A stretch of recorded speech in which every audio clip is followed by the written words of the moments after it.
जय मसीह के सभी भाई बहन को आज यूट्यूब पर ये मेरा पहला वीडियो है। आज परमेश्वर मुझे गाइड करे, परमेश्वर मुझे समझाए। मैं कुछ नहीं हूँ परमेश्वर के सामने, वही है जो मुझे समझाएगा, वही है जो मुझे गाइड करेगा। हालेलुया। आज जो संदेश मैं आप लोगों के बीच में लेकर आया हूँ, वह संदेश का शीर्षक है हर कोई नहीं समझ सकता। तो आइए हम अपनी बाइबिल खोलें, क्योंकि परमेश्वर का वचन कहता है समय को बहुमूल्य समझो, क्योंकि दिन बुरे हैं। और आज सच में दिन बुरे ही चल रहे हैं। कोरोना वायरस के चलते हम साथ में मिलकर हम परमेश्वर की आराधना स्तुति नहीं कर पा रहे हैं, हम एक दूसरे से नहीं मिल पा रहे हैं। कोई बात नहीं, परमेश्वर की इच्छा पूरी हो हमारे जीवन में। आमीन। और आइए हम अपनी बाइबिल खोलें। मत्ती 13:10। चेलों ने पास आकर उससे कहा, तू लोगों से दृष्टांतों में क्यों बातें करता है? उसने उत्तर दिया, तुमको स्वर्ग के राज्य के भेदों की समझ दी गई है, पर उनको नहीं। अब हम 13 को पढ़ेंगे। मैं उनसे दृष्टांतों में इसलिए बातें करता हूँ कि वे देखते हुए नहीं देखते और सुनते हुए नहीं सुनते और नहीं समझते। उनके विषय में यशायाह की यह भविष्यवाणी पूरी होती है, तुम कानों से तो सुनोगे पर समझोगे नहीं, आँखों से तो देखोगे पर तुम्हें ना सोचेगा। आमीन। क्या आप देख सकते हैं कि विशेष प्रकार के लोग ही परमेश्वर के भेदों की समझ रखते हैं, परंतु सभी नहीं। जो परमेश्वर का भेद है केवल प्रभु की सच्ची कलीसिया को ही प्रदान किया गया है, सभी को नहीं। परमेश्वर ने कहा कि जब तक किसी को ऊपर से ना दिया जाए वह प्राप्त नहीं कर सकता।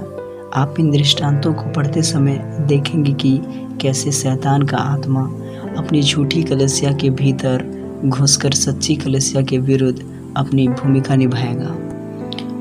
मत्ती 13 के इन 7 दृष्टांतों द्वारा प्रभु यीशु मसीह ने अपने ही अद्भुत तरीके से वास्तविक बीज को लेकर उसके द्वारा महान आत्मिक सत्य को समझाया है। परमेश्वर बेशक यह सत्य बड़ी भीड़ को दे रहा था, पर उनकी समझ में नहीं आई, उनकी समझ से बहुत परे थी। सिर्फ थोड़े से चुने हुए को छोड़कर जो कि इस सत्य को जानना चाहते थे कि उसने क्या कहा है, यह उसके चुने हुए चेले थे, जिन्होंने घर के भीतर उससे पूछा, तू भीड़ के साथ दृष्टांतों में क्यों बतियाता है? उसने अपने चुने हुए चेलों से कहा कि स्वर्ग का राज्य की भेद की समझ तुम्हें दी गई है। और आप सच में प्रभु के चुने हुए लोग हैं, तो आप देख सकते हैं कि आप कहाँ पर हैं। आप देख सकते हैं कि दुनिया के लोग कितनी रफ्तार से नरक की ओर बढ़ रहे हैं। क्या आपको पता है, दुनिया बनाने से पहले हम परमेश्वर के विचारों में थे। आप मेरे साथ खोल सकते हैं इफिसियों 1:3 को, कि कैसे उसने हमें जगत की उत्पत्ति से पहले चुन लिया। हम धन्य व्यक्ति हैं जो कि आज हम परमेश्वर के वचन का प्रकाशन को समझ पा रहे हैं। हम थे परमेश्वर के विचारों में दुनिया बनाने से पहले। परमेश्वर ने हमें चुन लिया है। हालेलुया। कि हम निर्दोष और पवित्र ठहरे। ओ हालेलुया। मैं मत्ती 13 के 7 दृष्टांतों के बारे में बताऊंगा। ये दृष्टांत को हर कोई नहीं समझ सकता। मैं फिर कहता हूँ, हर कोई नहीं समझ सकता। ये दृष्टांत को वही लोग समझेंगे जो परमेश्वर के चुने हुए लोग हैं, जो परमेश्वर ने जगत की उत्पत्ति से पहले उसे चुन लिया। वे लोग ही समझेंगे इस 7 दृष्टांतों को। और जब बाकियों को समझ आएगी तब बहुत देर हो चुका होगा। तब प्रकाशित वाक्य 1:7 पूरा होगा, जिसमें छाती पीटने वालों के विषय में बताया गया है। ये वही लोग हैं जो इस संदेश को सुना था पर समझ नहीं पाया था।